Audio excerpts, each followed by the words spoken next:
Shit, what's going on, chat? Hello, hi, welcome, chat skidooties. Welcome back to the old Kilted Pork channel. Welcome back to another Therapy Thursday. Secret Ducky, hello, hi, hello, friend.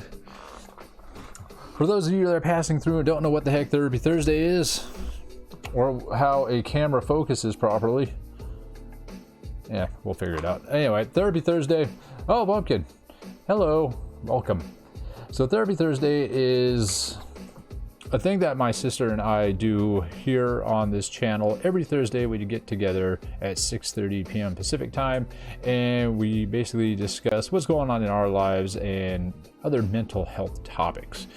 We encourage people to come in with their mental health questions, drop them in chat, and we can discuss them live on air. And this is gonna bug me. Look at my hand. You can tell I just got out of the shower. It's all pruned up. No. Yeah, whatever. Like I said, we'll figure it out in a moment.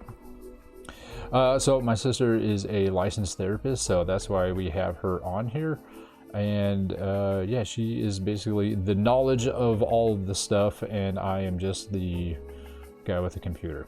So that's how it works. All right, that being said, let's get her in here. I know she's sitting in the Discord. Hello. I know she's here, chat. I can see her. No, I think this thing's trying to focus on something else. Hi. Hi. I'm having camera issues. Asteria. It is I, the Asteria. Not just Asteria. The Asteria. I'm having camera problems right now. You're having what problems? Camera problems.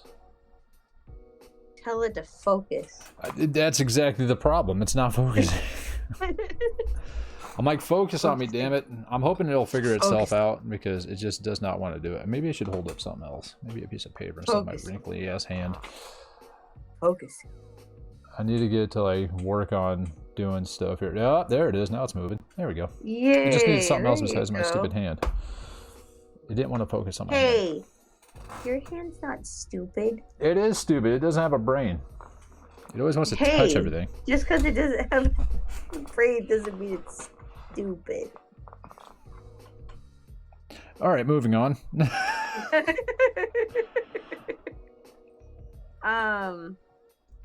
Do your thing. Okay, hello, Chad. Don't sound so defeated. No, I just drew breath. It's like you just like you were eating too much food and you realize you also need air. You're like, it's called second wave. Anyway, hello everyone. My name is Asteria. I am a marriage and family therapist that works under the state of California. I come on here with Kilted to talk about mental health and kind of create a open space to talk about different questions, comments, concerns related to mental health. I know times are tough, resources are hard to get to, things are expensive, and you deserve to have a place to kind of come here, ask questions, get some feedback, get some thoughts related to mental health support. My background, as I've shared before, is a trauma background. I have a background of working with anxiety disorders, personality disorders, dissociative disorders, substance use disorders, and the list is just a fancy list that goes on. in this area, you're welcome to use the chat to post questions, share concerns and thoughts, and just wanting to kind of get some more clarity on, mental health topics and so forth. My disclaimer is because of the fact that I work through the bounds of legal and ethical boundaries. I do not do any diagnosing here. So, as I say every week, if you think that your mom is narcissistic, She probably is. she Yay. probably is. Just assume it is so. Yeah, But I can't diagnose her. I feel like it's a game show opening now. For those in the back, she probably is. And what do we say? If you think your mom's a narcissist, what do we say? She probably is.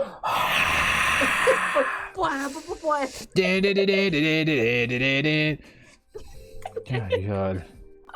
So I do not do any official diagnosings on here, though I can talk about topics related to diagnosing. We've had previous discussions about differentiations and differing between different diagnosing. And my other boundary is I do not discuss topics related to suicidality with anyone that's under the age of 18. It is common, a lot of people under the age of 18 may experience suicidality or suicidal ideation. However, at that point, if you're under the age of 18, I encourage you to go ahead and look up your local resources and suicide numbers and so forth. I will just hold the boundary that I will not discuss that here. And that's pretty much it. Welcome to the stream. Now, I have a question. So the whole suicide for underage folks, Right. I know you say it's because they're a protected class. Correct. Now, I also know that elders, after a certain, actually, I don't know if it's a certain age or whatever, they're also 55 and older. 55? 65. 65 and older. Okay. So as soon as Medicare kicks in, Yeah. it's like, here's your Medicare. You are now protected. It's like, okay. What if they were having suicidal thoughts? Since they're still a protected class, how come it doesn't go to them? Is like society just like, fuck it, go away. You're old now. No. It's because people that are 65 and older more than likely have a more developed prefrontal cortex. So suicidality for folks under the age of 18 is much more emotion based. And because of that, I feel that it could get really unstable or a lack of control pretty quickly if we kind of open that can of worms. Gotcha. And if there's somewhere where like their safety's impacted, I just want to make sure that everyone stays safe.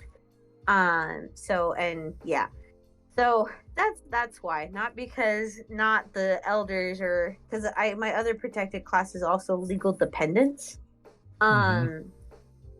legal dependent adults specifically. But again, comes more into those that have more of a developed prefrontal cortex and are not so emotionally driven based. Gotcha. So they got more lumps in their brain, so correct. That's why they're not protected anymore.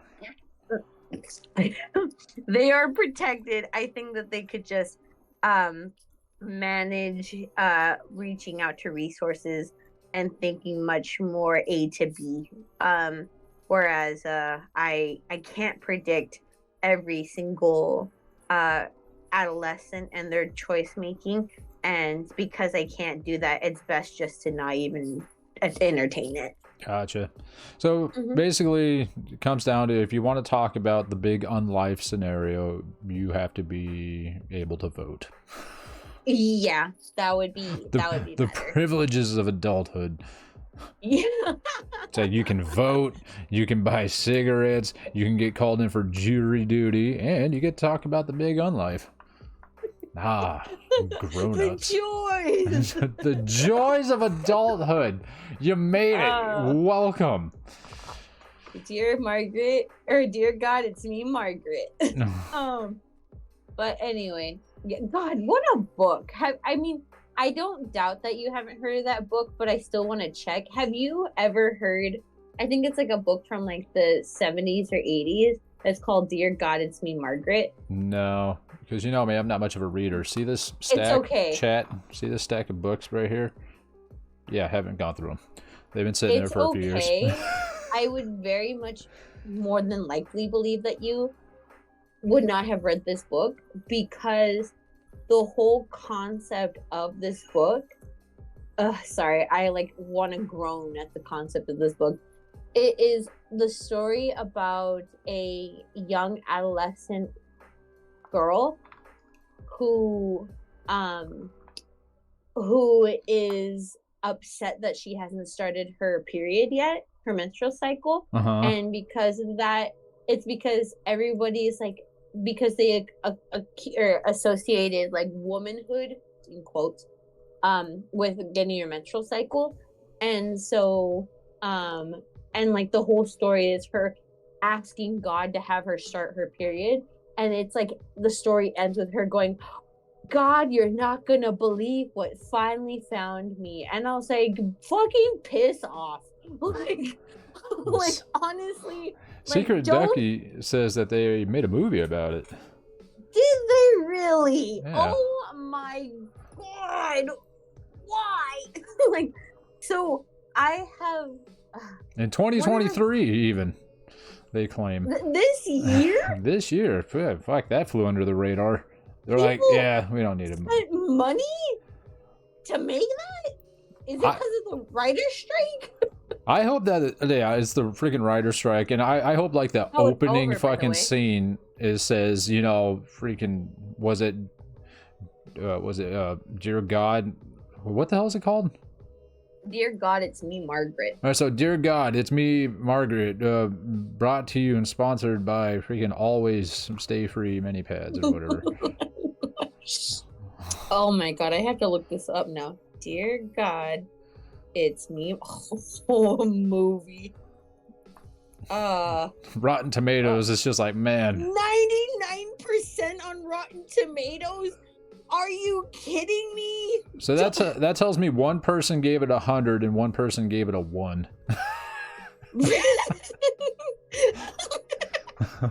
There you go.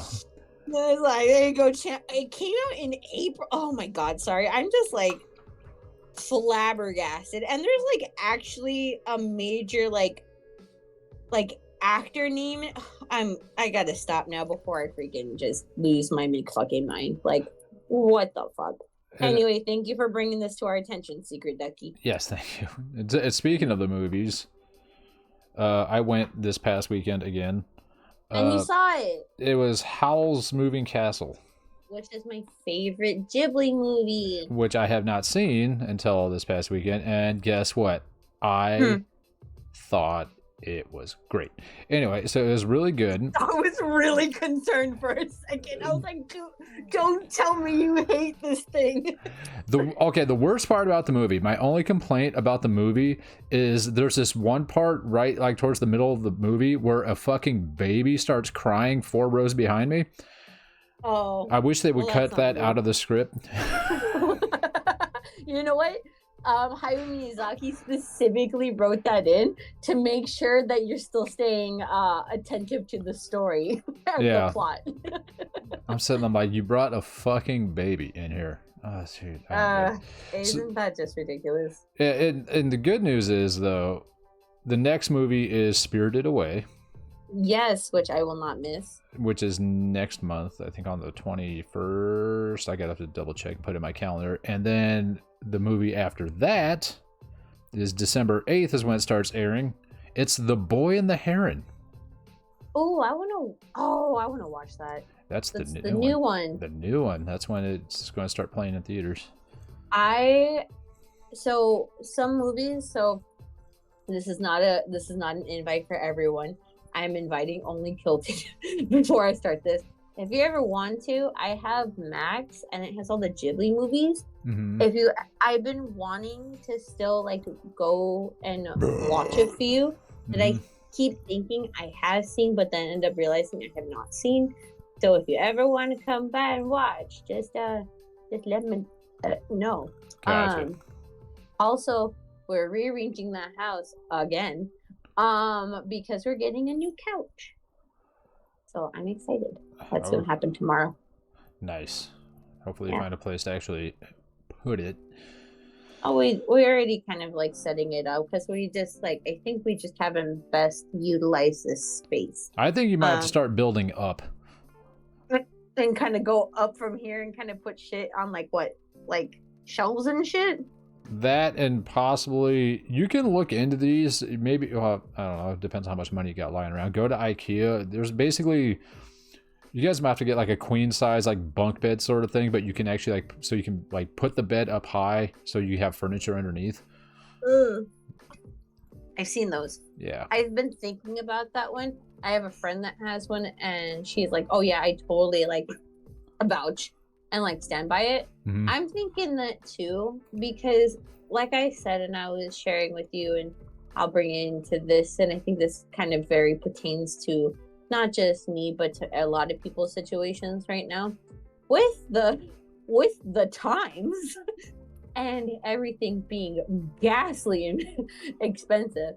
Ghastly expensive. Ghastly, because it would be godly, but it is way past that and now has reached my lower like colon. Yeah, it's no longer God expensive, it's gas price expensive. There's something about that. Oh, by the way, Secret Ducky says seeing Princess Mononoke in theaters was incredible. The soundtrack on the big speakers and all absolutely fantastic. It was. It absolutely so was. Good. That opening like main song or whatever the main like overture of the movie. Oh, dude, it wrecked house. As soon as that came out, I was like, made my nipples hard. I love that for you. Mm-hmm. I think one of the most joyous, I'll come back to my point in a second. One of the most joyous like feelings that I feel like a kid again is watching Princess Mononoke on the big or like on in theaters on the screen. Because and I shout out to whoever thought let's have a Ghibli like festival every year. I'm like, hell yeah, let's do it. Because the part at the beginning where Ashitaka is getting chased by the boar god that's got possessed by the demon, right? Like, and the way the art style is of how you seeing it's like so like lively and it's just crawling through it's so good. Yeah, it's all wormy looking. It's so it's all wormy looking, and I think that's so awesome. Ergo why I've dedicated my love to the damn stuff to a whole arm of art of it. 10 out of 10. Hayao Miyazaki. And you know what's again the thing about Hayao Miyazaki?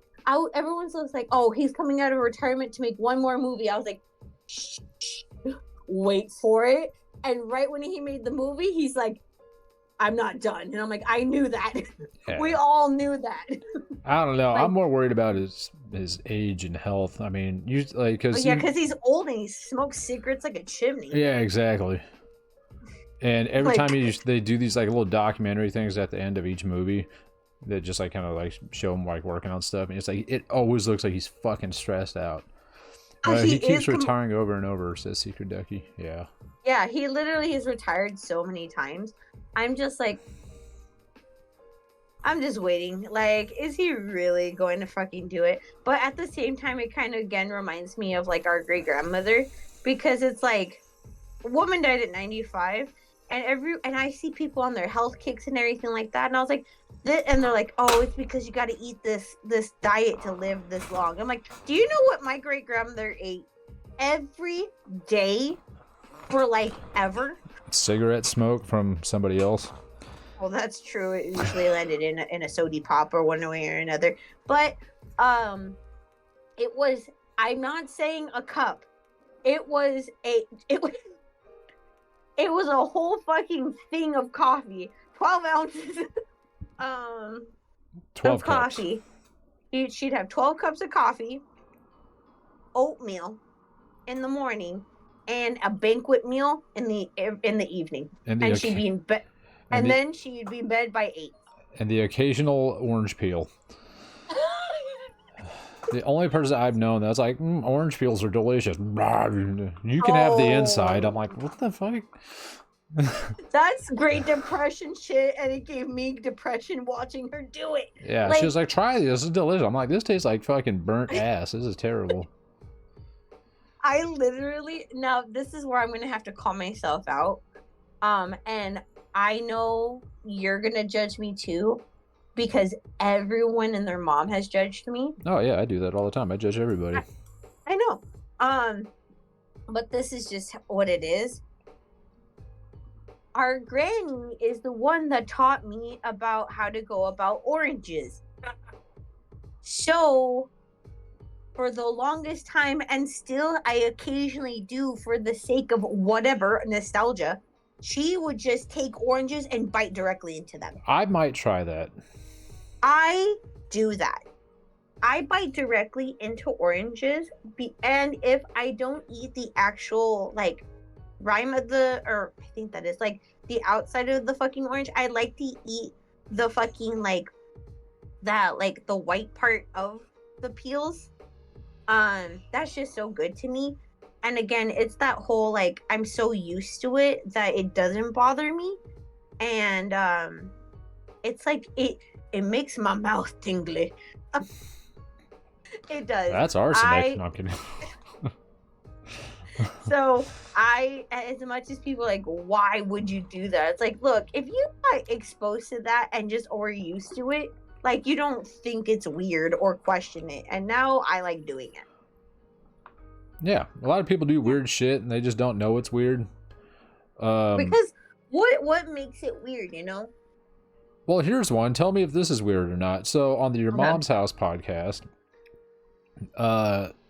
one of the producers that's in there, his name's Annie, they've discovered that this man, he only takes his shit like once every 2 weeks. And he eats like a freaking dumpster fire. First off, he'll just pile it down. Probably why he only eats shits only once every 2 weeks. Yeah, he eats so much food and shits once every 2 weeks. He's not fat by any means. This dude is fucking like leaned out. And he also said that when he takes a shit, he stands up on the toilet seat and just squats. So he does it how he naturally would if he would shit in the forest. Yes, but my first thought is, yeah, and public toilets or whatever, but he's like, nah, man. He's like, if I'm out and I'm like, hey, man, I got to shit. Well, guess what? I'm waiting until I get home. It might be a few hours. And I was just like, yeah, no thanks. My knees hurt just like fucking getting out of bed. I can't do that shit. Honestly, well, no, I would say, like, with the, like I said, I've been pretty consistent to doing the cardio thing, and so I don't hurt so much in my legs or my hips or my back. Well, and I think I've been doing that since like May now. Yeah, like, when the weight starts falling off, everything starts feeling better. Yeah, it's fucking insane. Yeah, and it was just like, and it was so, I was just like, dang, the consistency was the piece, not the intensity. Wild. Yeah, it's consistency. It's the consistency. So, anyway, going back to what I was saying about we're all feeling these times, right? So Artemis and I were discussing about like what we should do is like for our future in regards to moving or anything like that, and or should like a bunch like so many things like, oh, should I look into getting a new car? Should we move? What should be the first step? And after looking at everything, because I have great timing, I'm not going to do anything. I'm not going to do a lick of shit right now because interest rates are so high and like moving is ass. And like, I'm going to just stay here for a good second. And maybe that's for the best. Good. So if you guys decide to move, hopefully it's not until, well, actually it can happen again, but once I transfer to university. Just like that too. Yes. University. It's still gonna be like 4 years out, I'm sure. Jesus, so that being said, how's school? Oh boy, here we go. This week. It's been a nightmare right now, just with the amount of loading going on. I think I told you last week that my professor was like, hey, you know, like, because I said something like for calculus, and he's like, oh yeah, all the homework for the section's due next week. I was like, I thought it was due right at the beginning of the exam. He's like, yeah. I was like, we had an exam last week. He's like, yeah, now we're having another one next week. I was like, what? So I was already behind the 8 ball, and that was not enough time for that section because it is way heavy calculations. Yeah. Just pages upon pages for one problem. It's annoying. And I didn't get it done, which means I didn't get to study all the material in that section, which means I bombed the exam that we had on Wednesday. But I think most of the class did also. So I'm kind of bummed out about that. And then physics is same thing. We do have an exam, I think, in a week from Monday. I still don't understand any of it. So that's not going to go well. And yeah, I'm just super exhausted. I absolutely 100% hate that for you. Yes. I will say that on that note of like my desire and almost now bestowed drive to get a chance for you to have a break here and there. Magic. Maybe. When is it? Well, that's the thing. Well, let us meet you where you're at. Like, and let us kind of do it together, because I would love to, like, I would make time to have it where you get to experience magic.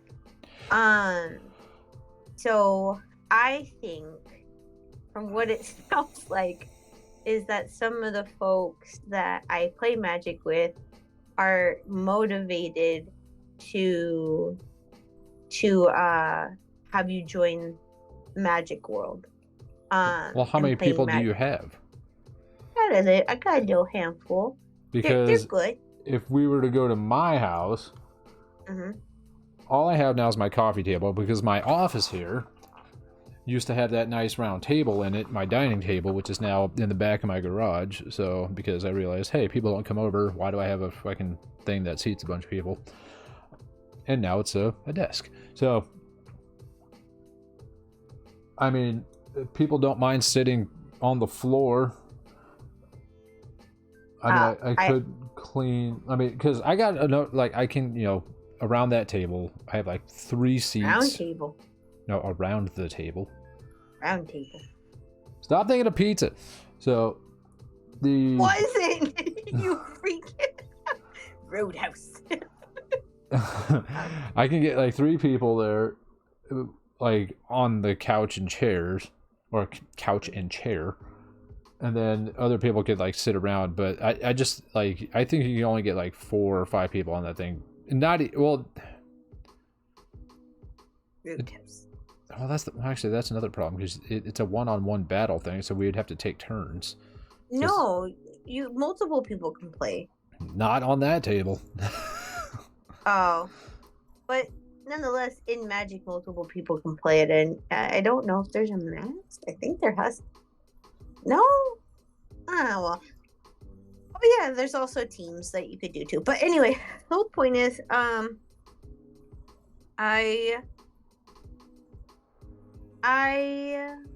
think we could still make things work. But yeah, so that being said, are you interested in playing Magic?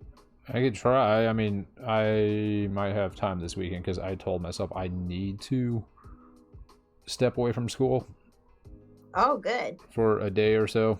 And like this weekend might be the prime weekend, because we didn't have new homework really loaded on us. I still have some I have to catch up on, but yeah, there's always going to be something. That's what I've learned. Yeah.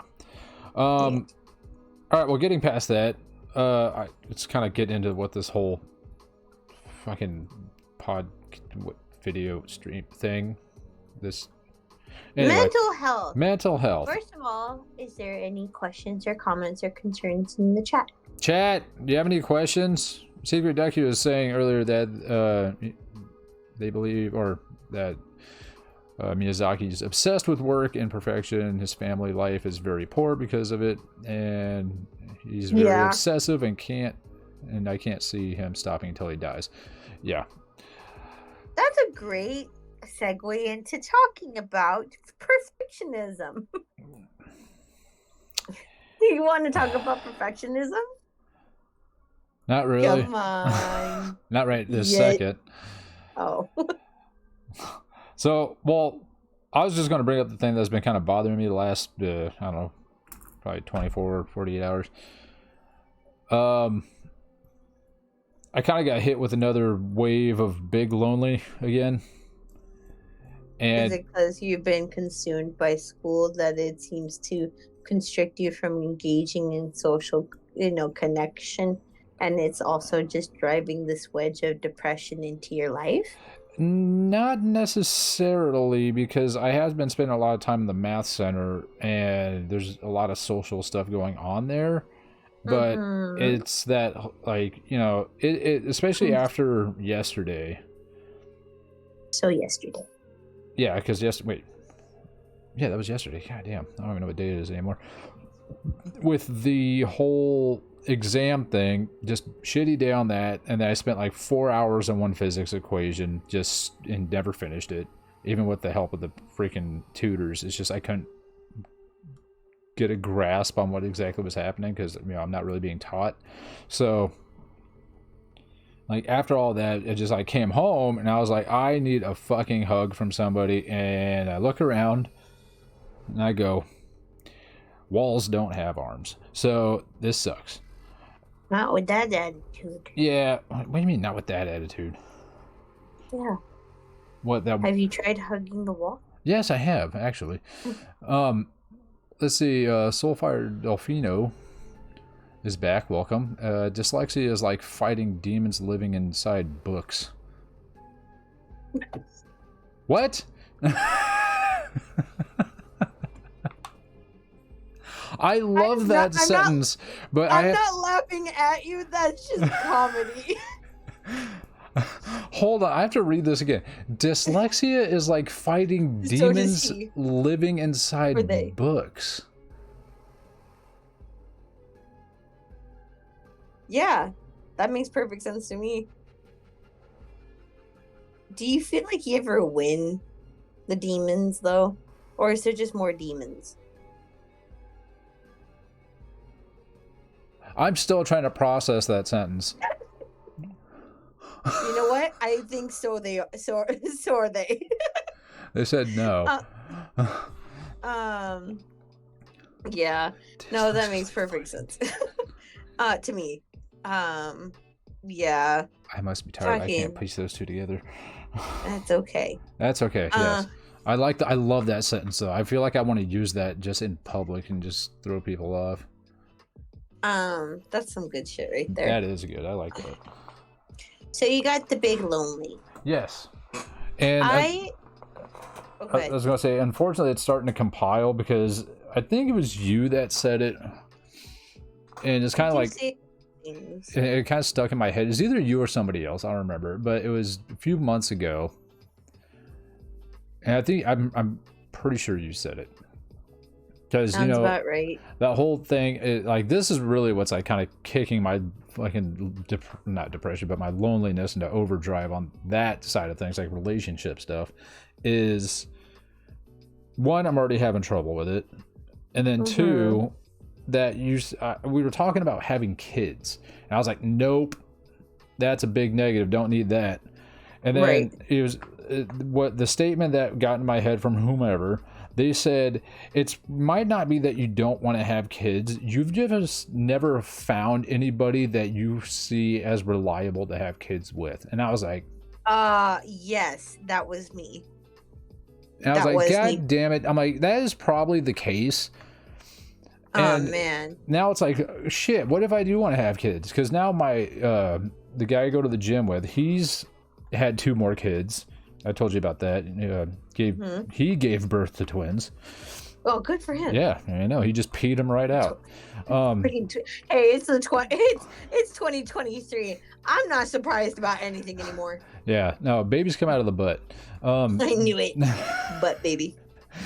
So, but he's telling me all these like stories as his older daughter's getting older or growing, and she's probably 2, I think.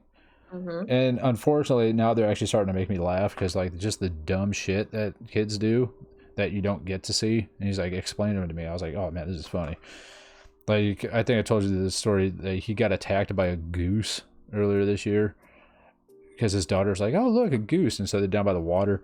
And like the goose started coming at his daughter, so he like picked her up. He saw it coming, so he picked her up before anything like happened to her. And then the goose starts biting his leg, and now like he's like trying to get away from it. And so I guess from then on out, like, or at least for like a week or 2 afterward, like every time his daughter would see him, she would just look at him and be like and make like a little like goose like biting thing with her hand. Goose, That's fucking hilarious. He's like, oh, it's not funny. It's fucking hilarious. Yeah, see, that's the kind of shit that would make me laugh. And I'm like, fuck, man, what if I do want to have kids? But now I'm at that age. Like I told you, it's like, no. What age are you at? Let's not give that out. Just say mid-30s. So I'm at the age where it's not necessarily too late biologically, but I don't even know what word to use here. Basically, it's like, because I look at it, I was like, okay, let's say I wanted to have kids. All right. And I made up my mind. Yes. So the process is going to have to go. I got to meet someone. I have to woo them for probably a good couple months before they even consider. I imagine you're like shimmying when you said that. Do a little head bob. I got to woo them a bit for probably a couple months. Then I have to convince them to go on a date with me. And this is all if everything goes smoothly with the first attempt. Then you got to date them. Then you got to, like, that's probably going to go for like another month or so. So you're like 3 months in, and then you go, okay, let's be in a relationship. So after that point, after 3 months, then before anything starts like really cooking off, my whole thing is you'd probably want to date this person for like 2 years before you go, hey, let's live together. And then you'd want to move in with them and then see how that goes for at least a year to see if you can put up with their shit. And then after that, like, possibly start having kids. So that's already like 3.5 years from the time you meet the person. But then like that and then I also told myself, I was like, I wouldn't want to have kids until after I get my like new career established. And that's at least minimum like fucking 5 years down the road. So 5, stack some more on it. Like I'd be in my mid-40s. Okay. And it's like, and then so you finally get the kid, you get the kid. So you pick it up at Walmart, and then like by the time that kid's 18, it's like I'm gonna be like the fucking 60-year-old dad, and like, you know, and I don't know. I feel like you have to be able to, especially if you have a boy. You got to be able to, when they finally decide to take that swing at you, you got to be able to defend yourself. Okay, pause. We're not there anymore. I hear stories still. There's always like that one time where the kid's like, I think I could take my old man. He's like, bring it on.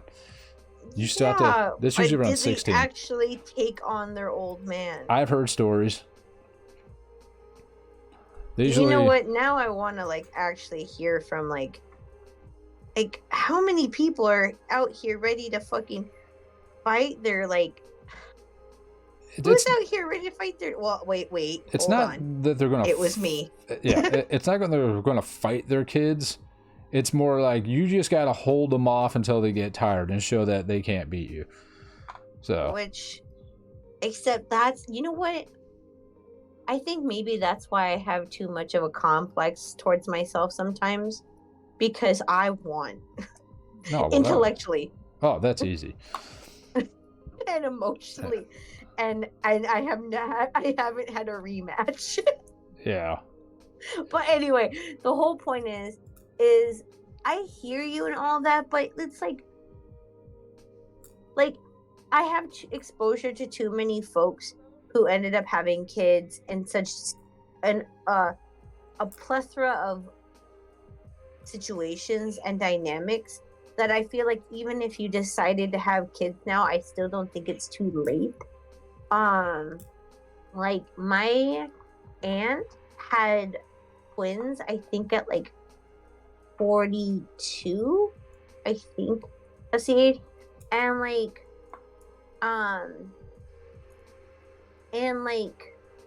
there's a person from my cohort in grad school that like got pregnant on the first date with the person that they're like with now, and they've been with ever since. It's like there's so many ways. It's like, so I hear the expectations of what it would look like.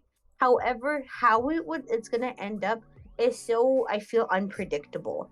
Yes, it is. But I'm talking on what's the word?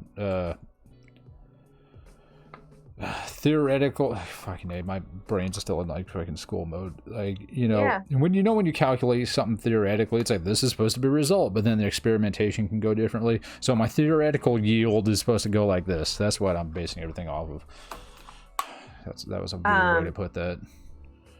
I mean, I got the point, so Yeah. It is what it is. And Secret Ducky says, if my age bothers me, I can adopt a child a little older, which is true. Yes, I'm not going to put that option off, but the problem is with most women that I know and have met, no, they want their own freaking, they want to poop that thing out.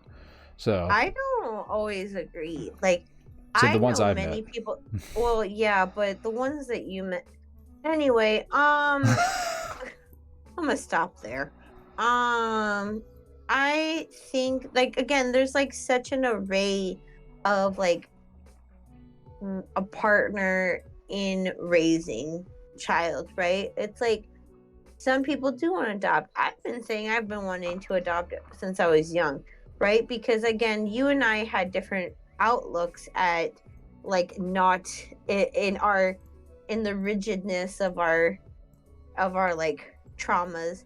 We were like, I'm not gonna have kids, right? Right. But I was like, but I still might adopt, because my whole point is that I'm fearful of passing on this gene pool, right? Yeah, that's another good one. But the thing is that like it's not the gene pool, I don't think. And I think that ultimately, now that there's been more time, at least on my end, of a lot more healing and, you know, challenging a lot of beliefs that were implemented by the family system, that it's like, what if like things could be different, right? Yeah. It's like, and I have a sneaking suspicion it would. Like, in reflection to the family system that is ours, right? Like, we have a background of, I can't think of a single one of the like older adults in our family system that were not on heavy drugs at some point, or were in jail, or that they didn't get pregnant at a young age, right? And I won't just say we, I'll say me, because I kept on getting that comparison of like, oh, you're your father's kids, like, and I feel like in its own way, what happened is this concept I wanted to kind of bring in today, which is called legacy burdens. And legacy burdens is this belief or this projection of like anxiety or like projection of ideal that influences the way that I live my life to manage that, right? Or how an individual would do that to, or manage that to live their life. So, as an example, right, as a legacy burden, is that a part of me believes that, and took on a lot of itself to say, everyone's like, you're gonna be just like, I heard a message like, you're gonna be like your dad, right? And for some that hear a similar message, they may just, because again, different dads, different situations, they could be like, it's like, well, I gotta be just like him, right? I heard that message and said, I'm gonna be nothing like him. Yeah, same. Right? But the thing I have to realize is that there are qualities of me that are there because of father, right? And as much as I could shame myself or be mad at myself for having them, I have to remember that just because they may have came from him doesn't mean they're necessarily bad just because of the connotation of who it came from, right? So it's like, I was like, and this is something I'm working on with my therapist, so shout out to Judy again, is that the judge. She said, the judge. I told her that. I was like, only Judy can judge me. I'm gonna get a bracelet like the fucking Christian one. It's like what would Jesus do? But they're like, oh, that's a great bracelet. I'm like, nah, it's what would Judy do? But anyway, God, I love my therapist. Anyway, so the thing is though that like those aren't necessarily bad qualities. It's that I had this burden placed upon me that made it seem like there's nothing I can demonstrate in the world that mirrored him at all, because he has the connotation of being a bad person, and not just by me internally or like some part of me, but like by many in our family. Right. And the lesson I saw for any time anything was associated with father was that then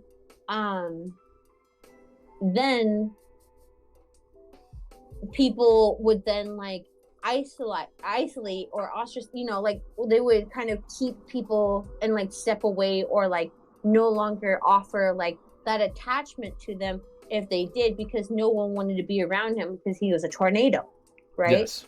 And anyone that was near him was also categorized as a tornado, right? They kind of were. Yeah. I mean, yes, right? Because again, they have a lot of like, I know. and I know because my mother. But in that means like, I was like, that means I could be nothing less, or I'm going to be just like him. Mm-hmm. But the thing is, like, I do have qualities of dad, and I know it. And I like those qualities of dad. Like, I don't feel bad for liking those qualities of him anymore. And I don't feel bad anymore of demonstrating them, because they themselves are good qualities. Such as an example, dad had the ability to connect emotionally on a deep level when he was in that space that he could do so, right? And I saw that. And I think that many a times, now granted, he was a very trauma-filled, messed up individual. But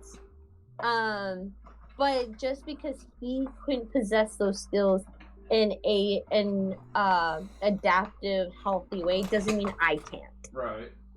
So I think that there's a lot of times we enmesh ourselves and thinking like if it's this, that means it will only be like this. Right. But there's such there's so much gray area of it all. Like I see dad qualities in our eldest. I see dad qualities in you. Like, and it's like, and that doesn't mean I see either of you less than because they are there. It looks to me as more so that you have these qualities and you were better to hold them and handle them than dad probably ever could. Yeah. Well, and one of the things, like, unfortunately, it was always used in a negative connotation. Mom would say that to me all the time. She'd be like, "You're just like your fucking father." Just right, because she projected that, right? Yeah. And that's that legacy burden thing I was just talking about. Yeah. Like, and because, it would piss me off because I'm like, fuck that. I'm not him. Eat my ass. That's why I'm trying so damn hard not to be my parents. And I've said that to somebody else. I was like, that's the one thing I can kind of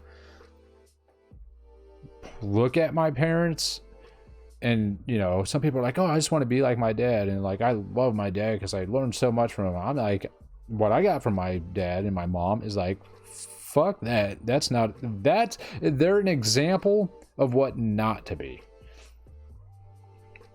Yeah. In my eyes.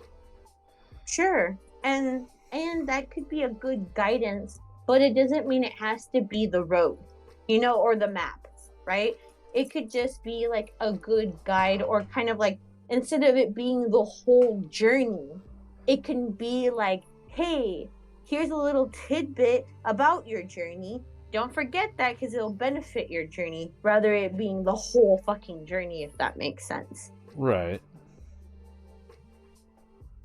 So, I feel like I'm starting to understand that a lot more now. And it's like going back to the whole point of like feeling the big lonely and having kids and everything like that is like, I think I want to stop giving dad power over how I want my life to be, because I think about it, and yes, I am scared to I am scared to have kids, obviously, but I'm scared to have kids now because I don't have guidance of what it looks like to raise a child. Right. That's why I'm scared. But it's no longer because I'm fearful that they're gonna experience anything that I go through, because again, that in itself is the legacy burden, right? That's something I'm already setting up as a bad gift to my future kids. And it's like, my life experience doesn't mean it's their life experience. And what that is called in family theory is called the family projection process, where people or parents have the anxiety that a child is going to go through something because they've gone through it so much that they use so much of their energy to make sure that doesn't happen, that it is counterintuitive and it makes it actually happen. Right? So it's kind of like those people that, like, there's just so many examples, like people that are like, oh, you know, I'm gonna never let my kid eat sugar. Sugar's so bad for you. It makes people so unhealthy, blah, blah, blah, blah. And then as soon as they get on their own, they're just like, oh my God, Lucky Charms, blah, blah, blah, yes. And just go ape shit and end up swelling up like a fucking balloon. Yeah, because they're not teaching them anything. It's like punishing a child and they're saying you're in trouble, but you don't say why. Yeah. You don't educate. You don't allow an opportunity of understanding. I think it's very similar to kind of an idea that's going to go into effect once I become a parent, in that the idea of like timeouts. I don't agree with the concept of timeouts And I always get crap about this one from parents and people for just in a bunch of ways. But I want to ask you to hear me out. Because you, in timeouts, the action that you're participating in is you are placing adult logic into a child's mind.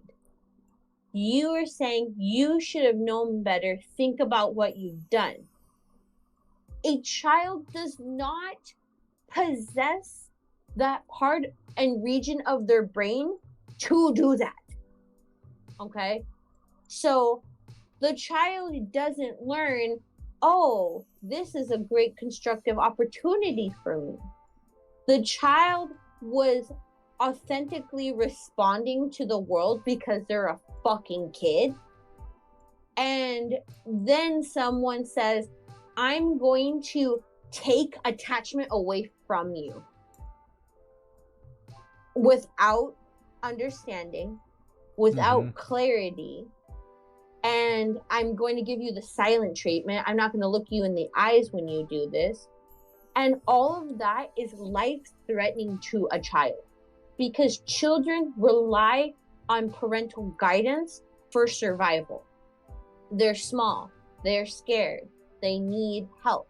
And all of a sudden, the person that has vowed to give them that, all of a sudden is ignoring them and avoiding them. And they feel vulnerable. And this sends a signal to their body that says, hey, you're in danger, right? So, and the body in all of its wisdom when it comes to the nervous system cannot tell the difference, especially in children, if you're genuinely threatened or not. Right. It just received a signal and response or reacts to it, right? So the child doesn't learn anything. The child, actually, I correct myself. They learn something, but not what you think they are. The child doesn't learn, this is an opportunity for me to reflect on this deeply, and I will then learn from this. The child picks up the message of, if I do this, I don't get love. Therefore, I'm going to avoid this at all costs. And like, despite if I understand it or not. And that confusion, especially if it continues to get reinforced in childhood, is trauma. So as many times when people are like, the children like, oh, don't be such a baby. They're babies. They're children. And here's another news flash because I'm getting really on a good one. Oh, here we go. Just because you're an adult doesn't mean the child dies.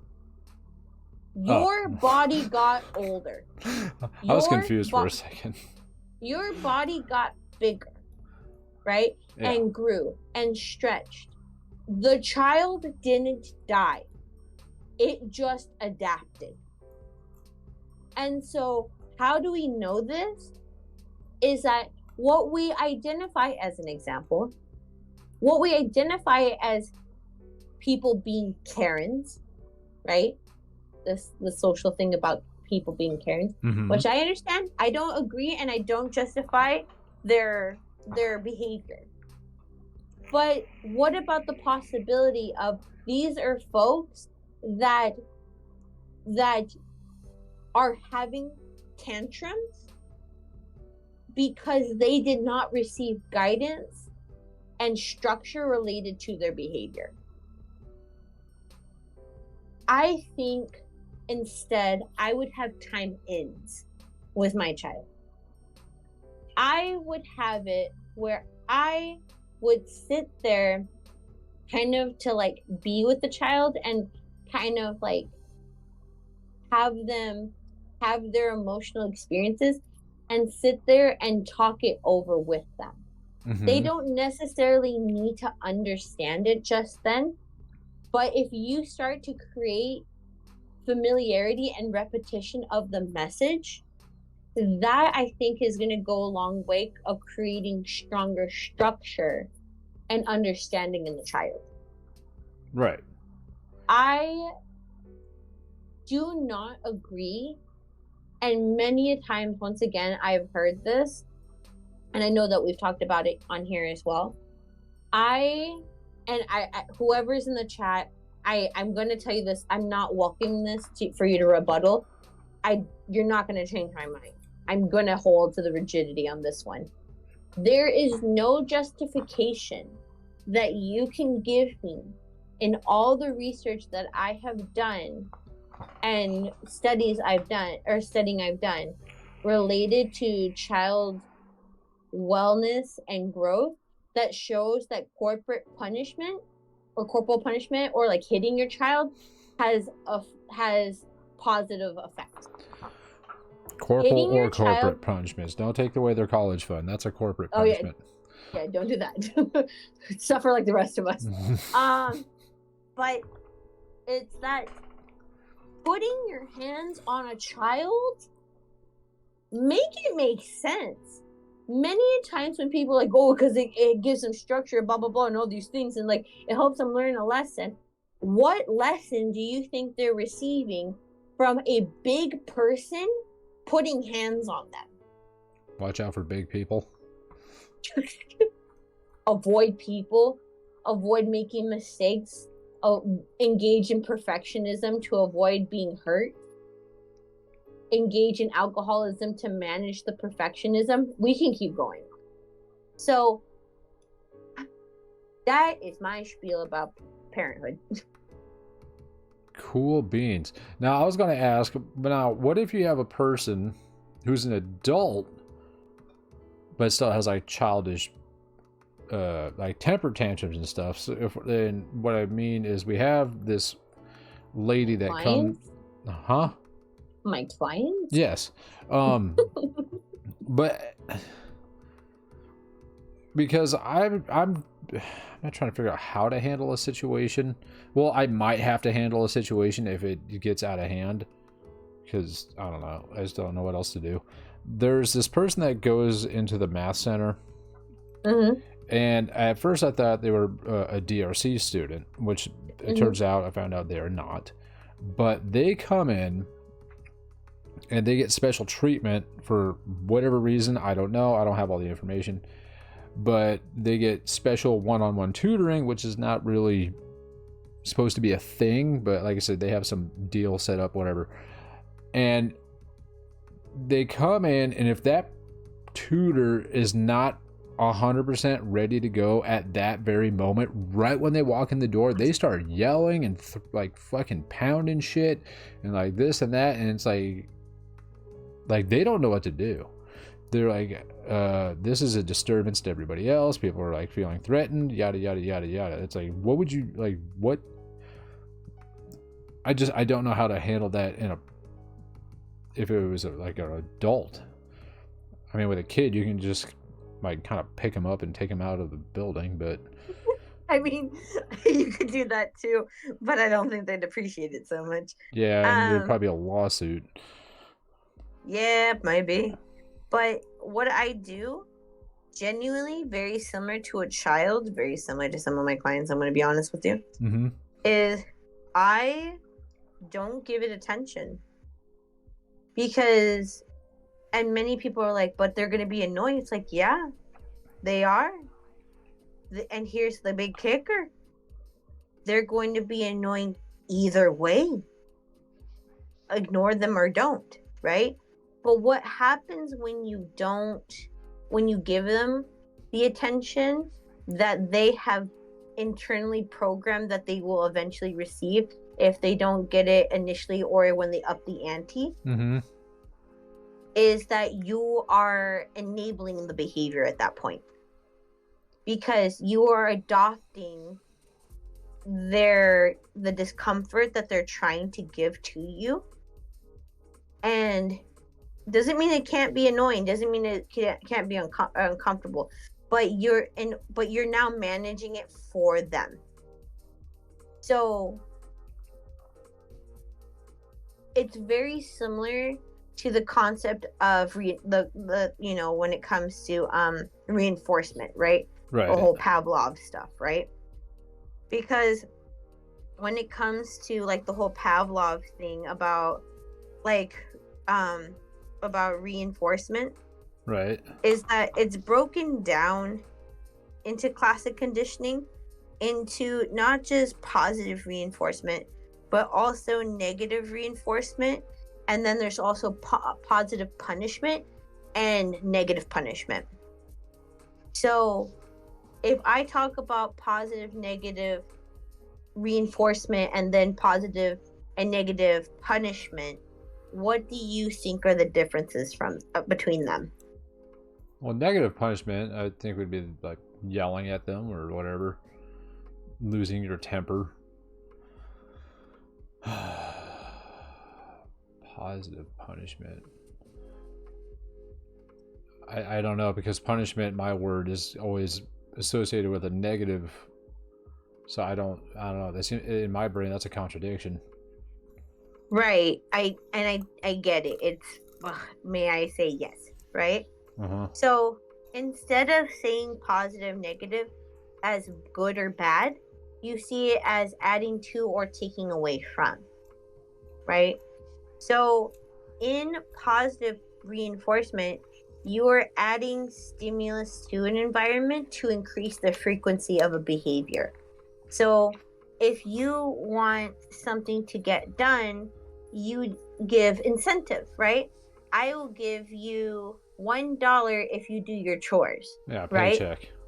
A paycheck, right? Right. Therefore, that reinforces that behavior, right? Right. Whereas negative reinforcement is removing the stimulus from the environment to increase the frequency of the behavior, right? Mm-hmm. So negative is to kind of remove and take away. So thinking about like dogs, right? When you have a low, like if you had imagine a dog has a shock collar, right? Mm-hmm. And imagine that there is a discomfort of the shock collar where it gives just enough discomfort of like a low shock, Right. right? But every time that they do a behavior that is something that you want reinforced, you take the discomfort away. Right, or you give them a treat or something. No, giving them a treat is positive reinforcement. This is that there's something that's uncomfortable or that there is taking away stimulus from the environment. So it's like there's already this discomfort, but when they are doing something that is more of a behavior that is desired, then you take the uncomfortable behavior and you stop it. So it's like, let's say, to the idea of like timeouts, right? Or like a child having a fucking meltdown, right? So they're having a meltdown, right? And in them having a meltdown and so forth, like you will kind of give them a lecture, right? And the lecture is uncomfortable, right?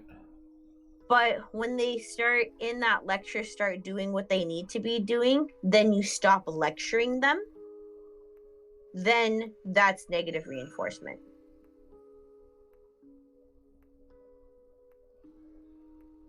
Okay.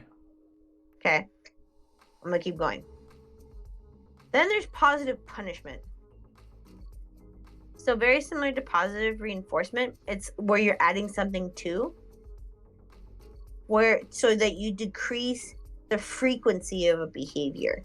So positive reinforcement is to increase the frequency, where positive punishment is to decrease the frequency of the behavior. Right? Okay. So let's say, I'm trying to think of an example. Like negative punishment is like if a child is misbehaving. Oh wait, I think that's negative punishment. No, I'm thinking of negative punishment again. It's where it's like, I always get confused myself because the words in my head is kind of hard. Because mentally that's not how my brain works. Yeah, words is hard. Words is hard. It's much more like the idea of like imagine that. Oh, here's one. So imagine again a dog example, right? Right. That imagine now again, and before I say this, I don't condone this behavior, right? Like imagine the dog is biting your hand, right? And every time that the dog is biting your hand, you take your hand and you kind of push the dog away, Right. right? Because that's adding, right? You're adding an action, adding a stimuli. And when you're doing that, you're trying to do this to say you can't do this behavior anymore. You're not condoning or enabling this behavior. Right. And if you do that enough, the dog will start to realize, if I keep doing this, I'm not going to be in close proximity to my owner. So eventually the dog will stop. Right. And that is positive punishment, because it is a way to because what it's trying to do is that it's adding the stimulus to the situation so that the frequency of behavior stops or like decreases, right? Does that make sense so far? I think I'm getting it. Okay. So negative punishment is when you again, similar to negative reinforcement, is when you take stimulus away from an environment to additionally decrease the frequency of behavior. So reinforcement on either negative or positive is to increase the frequency of a behavior. Punishment is to decrease the frequency of a punishment. So another one would be for negative punishment is that if a dog is like, I think it's just easier because Pavlov, is like when a dog doesn't get petted, when the dog paws at you for the attention. And so you're removing stimulus. So if he you're petting and then all of a sudden he's the dog is clawing at you, and then you take the pet away, then the dog will be like, oh, this will not get the result I want. So you're removing the stimulus in order to decrease the frequency of that behavior. And that's classic conditioning. So, like you said, adding and subtracting essentially. So if you remove a stimulus, it's negative punishment. Mm-hmm. It's negative, yeah. If you add a stimulus, it's a positive punishment. Mm-hmm. So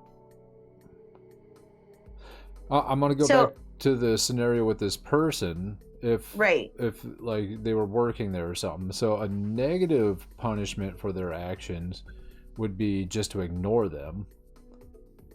But a positive punishment would be like, if you act like this, you will be asked to leave, kind of deal. Yeah, because you're adding to, yeah. Yes. But the person has learned in their own conditioning of the world, of experiences, of something. They learned it from somebody else. They did it a few times or enough times, so now it's it's become truth for them. Mm-hmm. That if I sit here and I scream enough, somebody is going to come and reinforce that behavior. Yes. And that will get me the results I want. Therefore, why wouldn't I do that again? Yes. Right?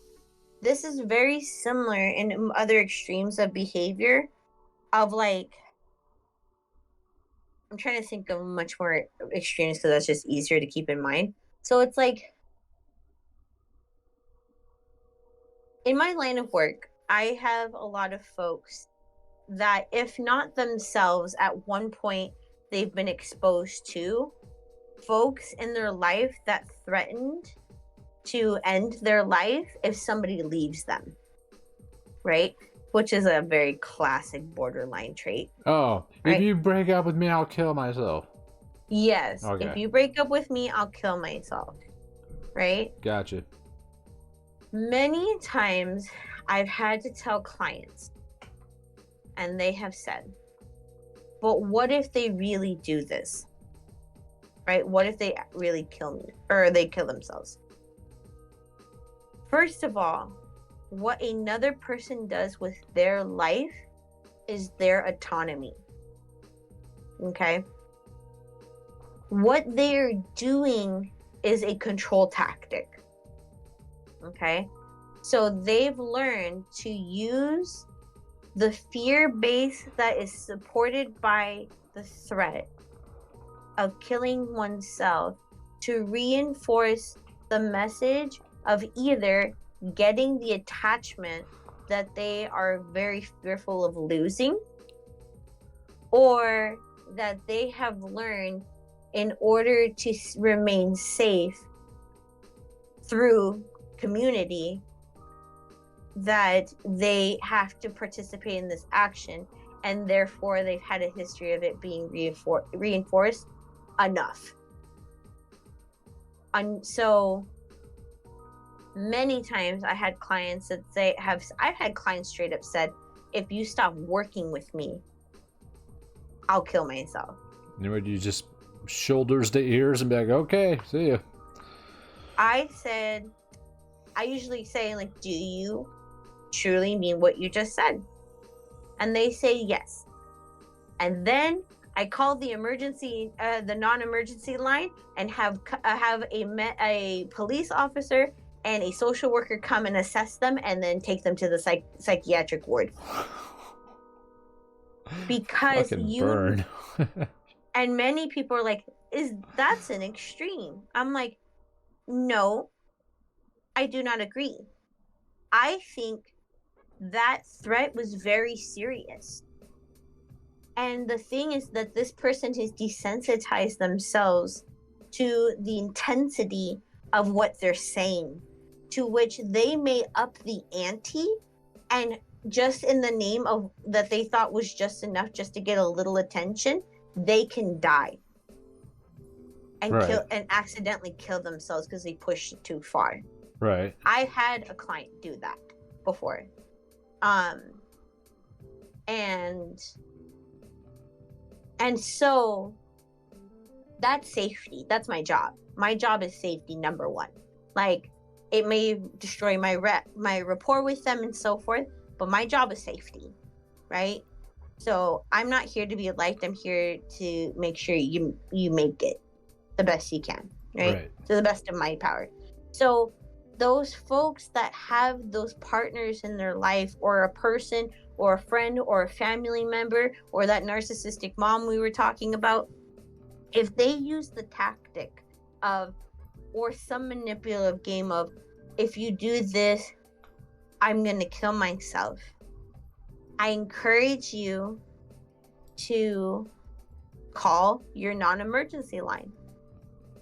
And because you need, what they learn in those moments is that they don't receive what they are trying to seek, and the event is now become uncomfortable, or it does not get the response that they are looking for, which is another piece in classic conditioning that's called extinction.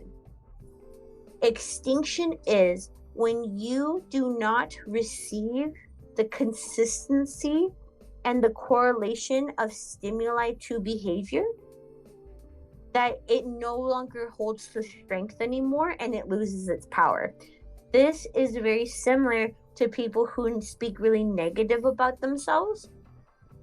That if you speak poorly about yourself, in the name of, it gives you a little bit of comfort, it feels familiar, it helps you kind of create a wedge from emotional vulnerability and so forth, of course you're going to, and you reinforce it, of course it's going to stay around.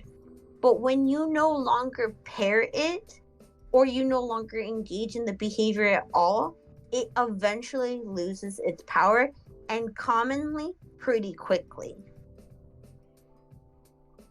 kind of like when kids are acting up in the car and the parents are like, I'll turn this car around, but they never do, then that threat's useless. Exactly. You're like, then turn the car around. Yeah. Like, I've literally, I've had like other clinical, like, or colleagues of mine say, like, why is it that the client does this with me, but they don't do that behavior with you? Because I follow through. That's why. Yeah. And because if your words are not paired with behavior, then they're just words. Right? Yeah. So, very similar to those, and I'm going to say this to anybody that's listening in the chat too, because I know how very common us as a society, we live in a society where we may talk very poorly about ourselves. Right? Mm-hmm. I encourage you to participate in the small act of every morning looking yourself in the eye and saying a positive thought of yourself consistently every day. You have all your fingers. Yeah. You have all your fingers. And if you can't say something positive, say something neutral. Like, that's a forehead, right? Like, you got some eyeballs there, right? Because when you do that, because again, I've heard this so many times, when people are saying like, oh, but I don't believe myself when I do that. Of course you're not going to. But just because you don't believe it or you think you're lying to yourself doesn't mean it's that you are lying to yourself. It's that you've reinforced a message so deeply inside of your brain and in your nervous system that you now have to unlearn it. And you need to extinct the line between it. Otherwise, the belief will be there. And not only that, but when other people in the world try to challenge that and try to show you that they care about you or that they like you or love you or actually that there's somebody that you can trust, you won't believe it because that line hasn't been reinforced. I know some people like that. Yeah, I do too. And that's why you do not, oh my God, I wish I can get closer to my mic. You do not benefit by talking shit to yourself. As much as you think that you're telling yourself the truth, you're not. You're actually actively lying to yourself. Because you're comfortable with it. Because it's been reinforced. But when you start to engage in challenging that belief with a belief that you wish to possess, doesn't mean it's true yet, but that it's something that you possess and you keep saying it. Very similar to what Kilton and I were saying earlier about consistency, not intensity, but that consistency every day, just like working out, just like preparing for a marathon or walking or doing anything. When you do that, all of a sudden, the literal neurotransmitters and lines in your nervous system will rewire themselves. You have the power to rewire your brain and your system at any given time if you just practice it. Yeah. Mm-hmm. I'm going to bring up something like this. I mean, this is, I don't know if it ties in directly with this, but this was a text conversation I had with Eggy last week. Now, I don't remember if I told you about that. Did I tell you how I texted her because I was thinking about something? And then she like panicked. So what it was is I think it was like sometime last week. I was sitting there at work and I was sitting there thinking, I was like, all right, what did I eat yesterday? Because I was trying to like count some calories in my head. I was like, I had this, I had that, I had this, and I was like, what else? I think there was something else. I was like, oh, Eggy shared some of her like gingerbread cookies or whatever they were with me. I was like, that's very nice of her. So I texted her out of the blue. I said, hey, you're awesome. And I gave her a thumbs up. 12 minutes later, she replies, should I be worried? I was like, no. She's like, are you okay? Yeah. Well, okay, thank you. And I gave her a thumbs up. She's like, you're awesome too. I said, thanks. And then like 4 hours go by. Or, yeah, like 6 hours go by. And she's like, seriously though, are you okay? I'm worried. I was like, I'm fine. What do you feel? What did you hear in her concern of you being okay? Hey, this is unlike you. What is wrong? Sure, yeah. Though I will say this is very new of you. I would also say like this is a great demonstration of like something that you can give to self. So with that being said, how is the journey of being nice to yourself? Doing good, I guess. Tell me more. Tell me more. No, wait. That's a song. That's a song from Greece. Yeah, exactly. Okay. I don't know. I don't think I've been able to say too much negative shit because I've been preoccupied. So I guess that helps. Okay. I don't have time to sit with my thoughts anymore. Do you feel like you're experiencing as much suffering with being with self as you once did before? There are moments, but I wouldn't say as frequently. But then again, we are in a different situation, so I'll take it still. We'll see what happens during, the off season. Well, that's another great point that I wanted to chat about you. Or with you. So, reinventing the way we view others. Okay. I will say that I believe everybody has the ability of growth. I even say that so much. Oh, sorry. Slight tangent, but that's not going to stop me. I got a new client today. This is somebody that is like very much later in life. And they're in their mid 70s. Oh, that's way later. Okay. I know. And they're coming in because they want another chance. A chance to get to know themselves. I think that is so fucking admirable. I know I just met them and I respect them so greatly. So much they're like, what? It's like, maybe I can still get married. Maybe I can still have this sense of relationship and connection and friendship and so forth. Right. I think it's very admirable because I think that people have possibilities of change and growth, and as many times people are like, no, this person could never change. I didn't say that they aren't willing to. I said that they have the possibility to. So, that being said, I have been challenging the perspective I've had about family members. And it has been interesting. I'm uncomfortable. That being said, fantastic. We're talking about the right thing then. Damn it. So, that being said, I realized, and I'm probably going to out myself here if the possibility that the elder is listening, but like I said, it's not going to stop me, is this.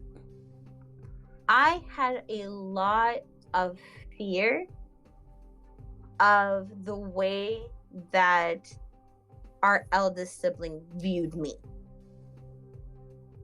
I had such a crippling impact to be liked and or to be like not like but like respected by our elders, that I would beat myself up so much and would not be an authentic version of myself around him, because I was scared because of my experiences of making mistakes in life. You know, like when you make a mistake, people treat you like shit and isolate you and stop talking to you and blah blah blah, all that fun stuff. I know that. Yeah. Very familiar. That I use so much of my energy to manage the discomfort of that feeling, that I once again held the burden to not allow myself to be in that position with our eldest, because I feared that I would get pushed away or isolated. Right.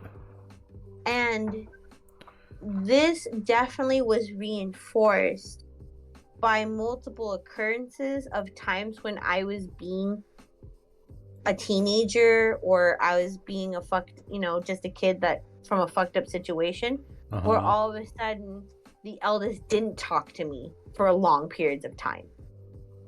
Right? Mm-hmm. And those were, in my eyes, minor things that were more, and now that I am an adult, or more so now, where I'm like, those were more cries for help than anything else.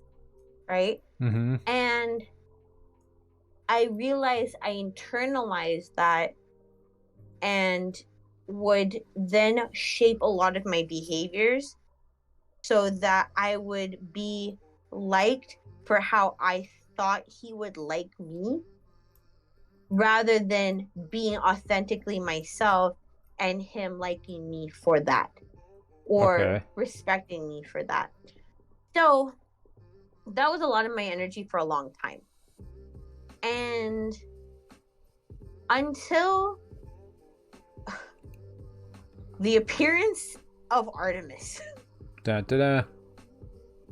I realized that I used so much of my energy to doing that, where it took seeing him, Artemis, being an authentic version of himself, seeing the eldest disagree with him, but still not changing how he behaved towards him, to realize the fear was more in what I gave to myself than the situation at hand. And because of that, especially recently, I've been able to open up a lot more to our eldest. Okay.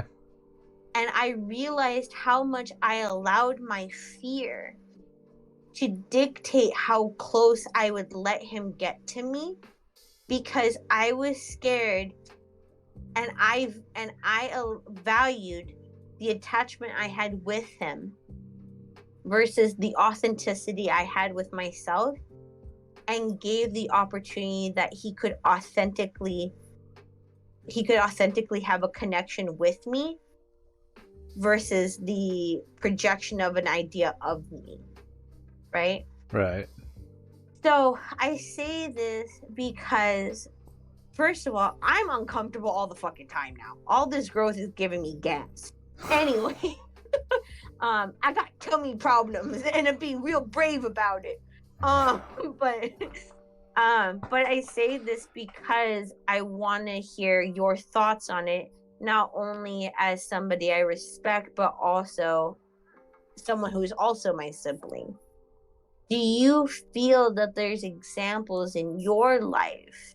And I'd, again, love to hear from Chad if anyone's, would like to jump in. Do you feel like you have any examples of how you can see that the fear or the management of discomfort was outweighing, or like in the behaviors associated with it, was outweighing your ability to authentically show up in a relationship? Yeah, pretty much all of them. Give me an example. Well, with the doctor, Mm-hmm. actually, and with the marine biologist, so the two recent ones, Mm-hmm. they both,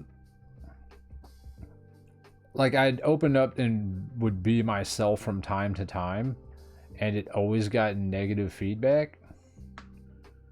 And I mean, because I've explained this before, that both of them, as you know, the doctor, like, their parents still don't know I existed, even though Mm-hmm. we were together for like what, 4 years or some shit. I don't know. I can't remember.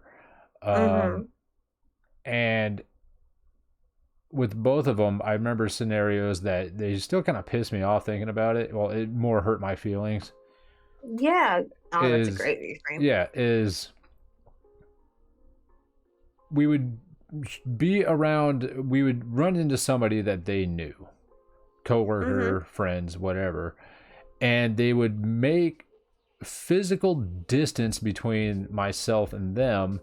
And in two scenarios, they actually made statements. They said, I don't want them to know that we're together. Uh, Yeah. So how the, like, that made, like, how the fuck am I supposed to respond to that? So it's like, okay, I can't be myself because there's all these X, Y, and Z things. And, it sucked. And I still feel like I have to, I mean, I know I have to do this on a day-to-day basis. I can't just be myself all the time because that shit gets me in trouble. well, that's the thing, though, right?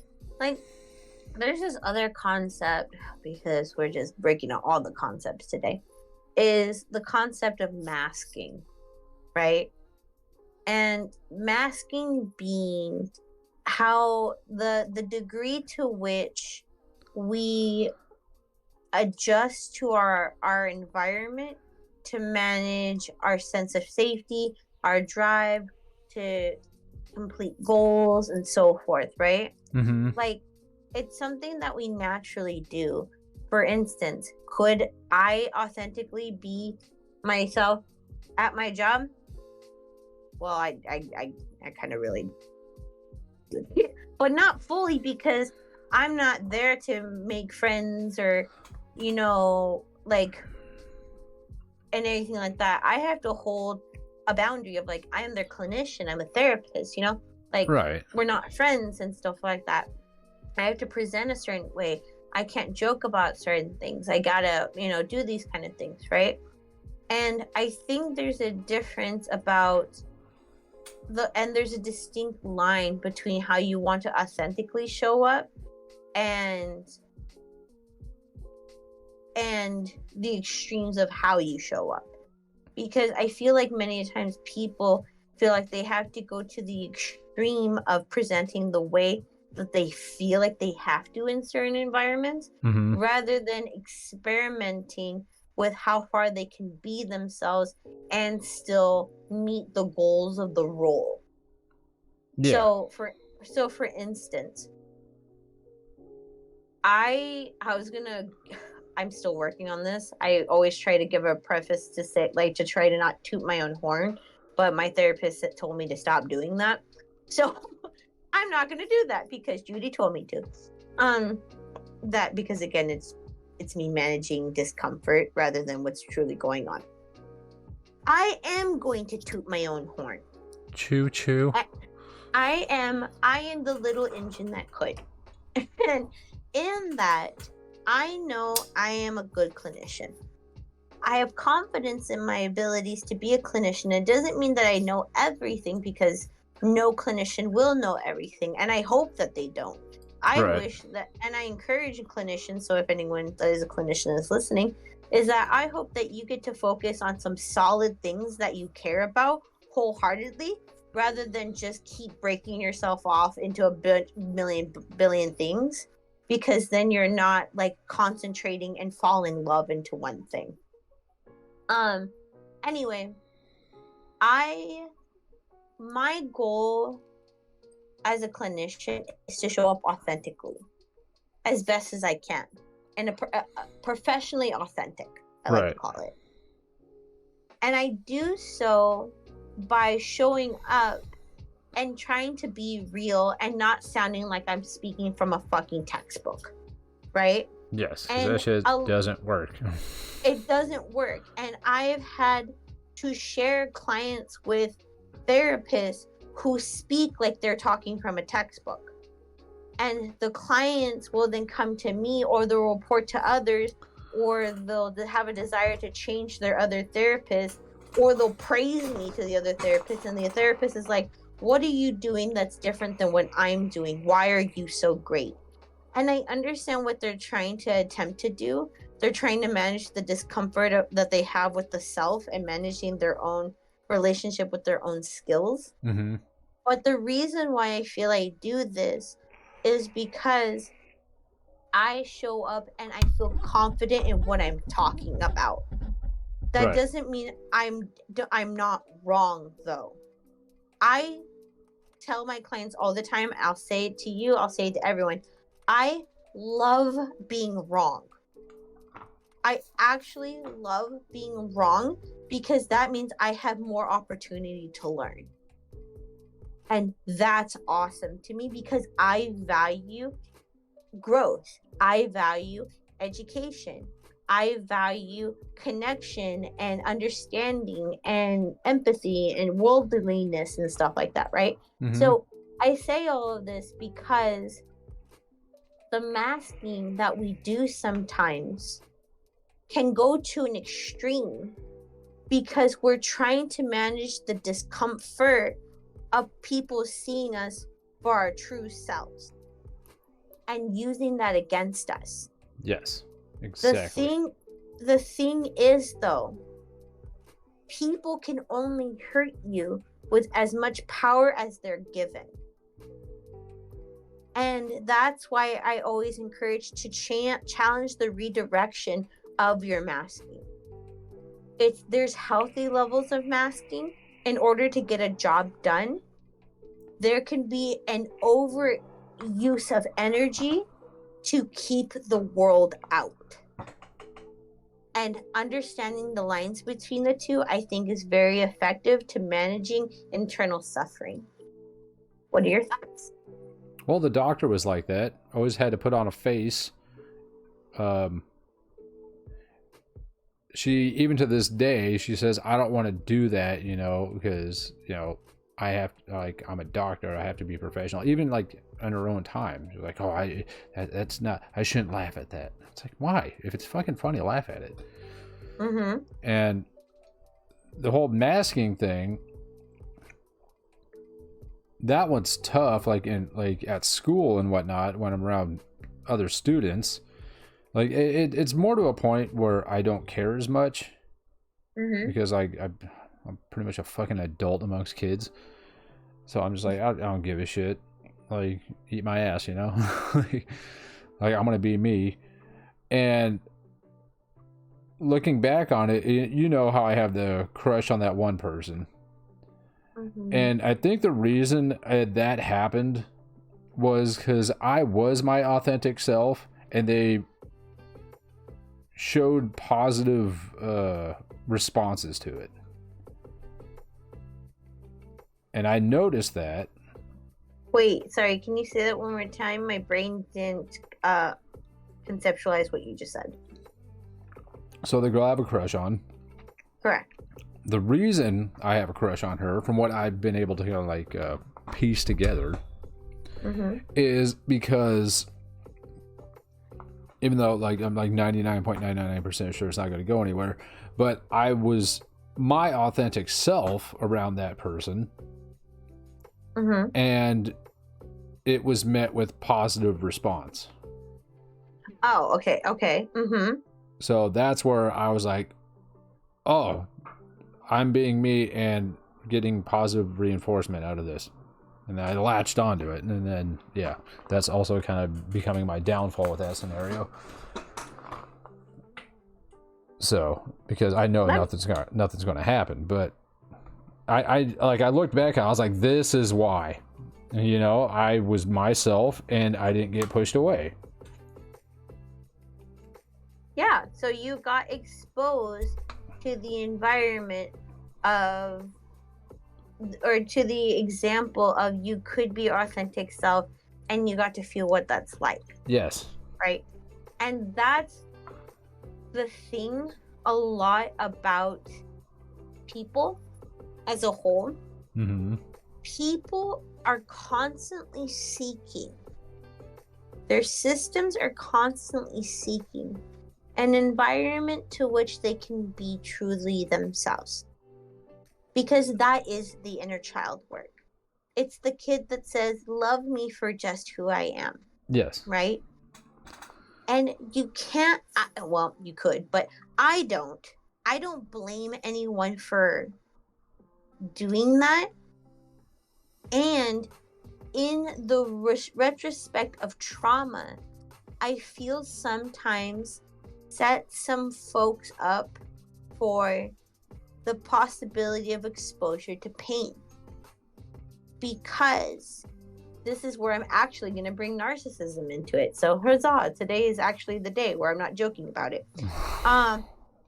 Is this.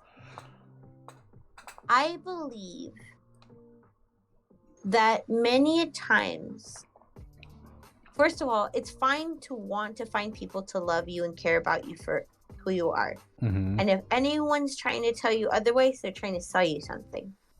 Okay? I'm not, because I don't get anything out of it. But is this.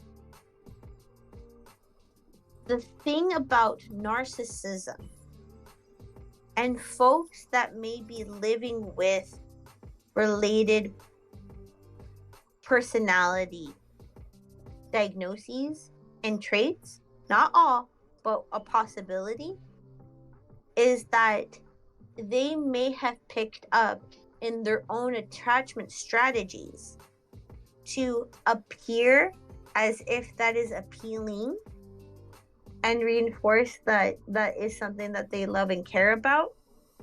And then they may use that against you and hurt you with it. Now, before anyone starts coming at me of saying, well, why would I ever be authentically myself ever then? If there may be a risk I'm gonna get hurt, right? Mm-hmm. It's because you have to understand what are the bases in it. I encourage people to take relationship development slow, no matter what the relationship is. I'm saying this as an individual that's been burned romantically and platonically or in friendships, right? Uh-huh. I have had folks that I have quickly spoken to be best friends, and once they received what they received from me, they left, right? Or something happened, right? I encourage because the thing is, if a relationship is truly authentic and it's where they actually care about you and not about how they feel around you or how they need you to be perceived because it manages a feeling within them, is that you can be yourself or you can have a bad day and that doesn't reflect in how they feel. And Right. many times I heard people say like, oh, it's like, but I don't want to be a burden. I don't want to hurt people with my emotions and my feelings. It sounds to me you've been exposed to too many environments that said my feelings are dictated by your feeling. That's codependency. That's not a healthy relationship or environment. People who are set with an authentic, not a pseudo version of authenticity and connection and love for themselves can still hold the love that they have for themselves despite what others in the room are feeling. So I think that even though in the occurrence of your situation that you got an exposure to an example of being cared for as you are and liked as you are, And even though you got the additional responses afterwards by marine biologists, Mm-hmm. that the way I would reframe looking at that situation is that you know that it exists out there, that someone can like you just as you are. And you could also find now, based on example of how you can then keep an eye out for the signs of if this is coming from an authentic place or from a place of harm and manipulation. Well, I And can't I tell think that. that's going to take time. But I can already tell a skill you've picked up. Because I remember when you went on that date with that individual and you asked me, is this or is this that? Uh-huh. And I think it was when it was it was at that ramen shop that we commonly go to.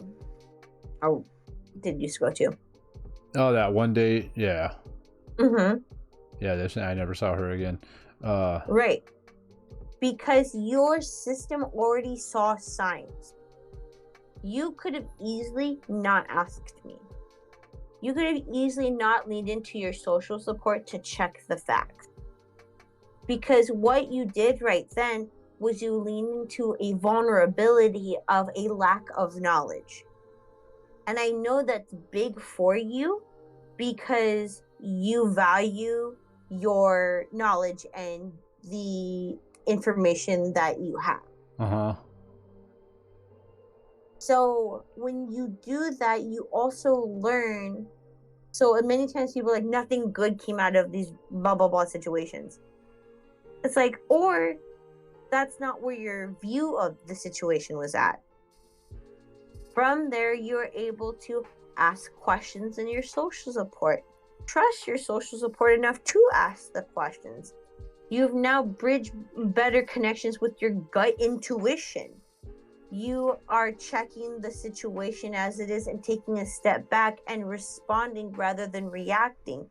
And because of that, you could have easily been in that situation where you shaped and mold yourself in order for that person to like you.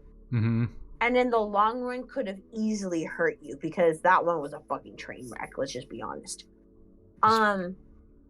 But you got to avoid all of that because you trusted your gut, you leaned into your vulnerability, you asked for support, and you responded rather than you reacted. Yeah, I mean, I guess that kind of worked with another situation. So there was that one girl that I told you that worked at the gym. Mm-hmm. And yeah, I was like, oh, let's hang out. And she's like, oh, yeah, absolutely. This day or whatever this weekend would be cool.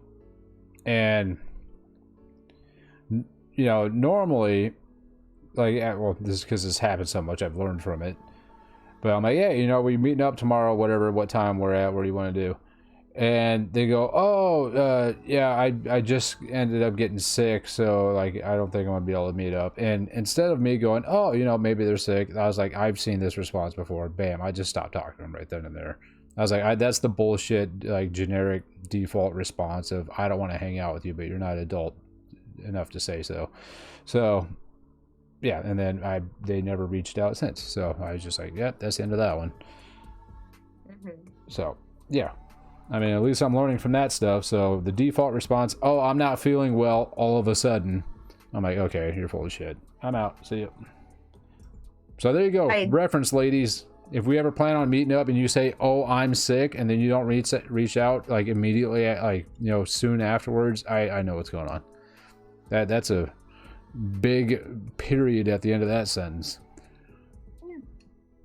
I think many a times people, well, of course, people focus on the negatives. It's like, of course they do, because that is what we are programmed to do. It's called negative bias. But what I heard you do is that you leaned into responding rather than reacting. Mm-hmm. Right? And that reminds me once again of not only one of my favorite quotes, but literally my favorite quote. The quote says, because again, no one's stopping me. Human freedom involves our capacity to pause between the stimulus and response, and in that pause, to choose the one response towards which we wish to throw our weight. The capacity to create ourselves based upon this freedom is inseparable from consciousness or self-awareness. Would you like me to read it again? No, I mean, that's basically going from from reacting to responding. Yes, which is monkey brain to developed brain. Develop monkey brain with lumps. With extra no smooth brain. No smooth brain. No smooth brain, not just limited to brain stem and limbic system. No.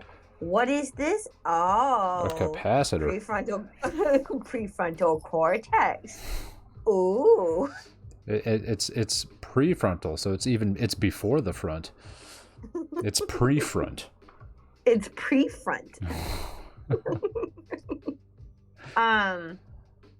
That's the thing though. Many times,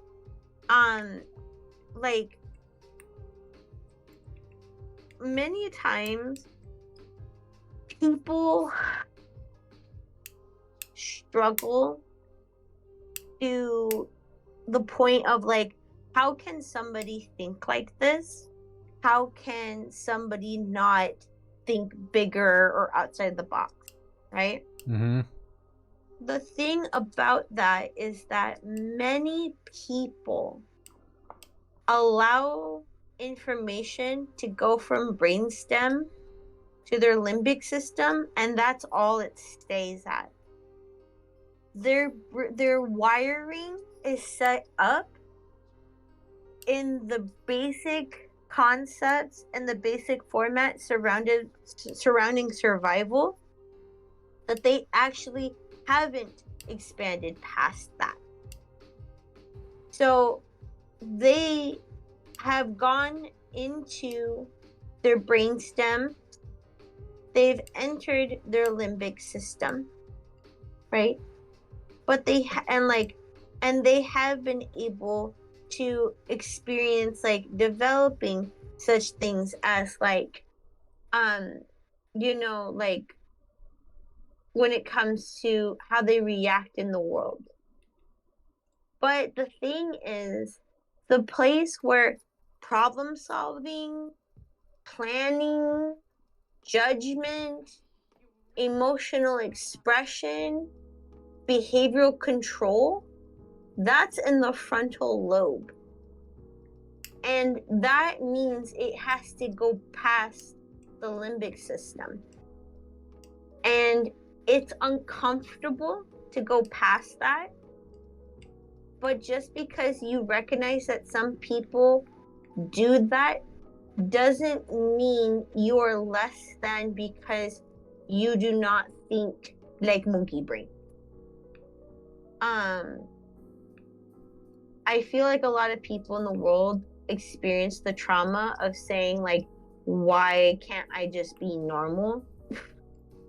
When if we think of normal in its like basic capacities is the reactive brain, and to be honest with you, I would rather be very self-aware than lack self-awareness. Yes. A lot of people lack self-awareness. Of it. Oh man, yeah. So much. Yeah. Yeah. So I think you're doing a lot of change. I think you have done a lot of growth. I think a lot of the folks that come into here, especially the folks I know, they're doing a lot of growth. I think a lot of folks just don't give themselves the credit, but it's okay. I'll hold on to it for you. Hold on to my credit. Oh, you can pick it up when you want it. Cool. Put it in the refrigerator. I'll keep it chilled. Crispy. Nice. Crispy.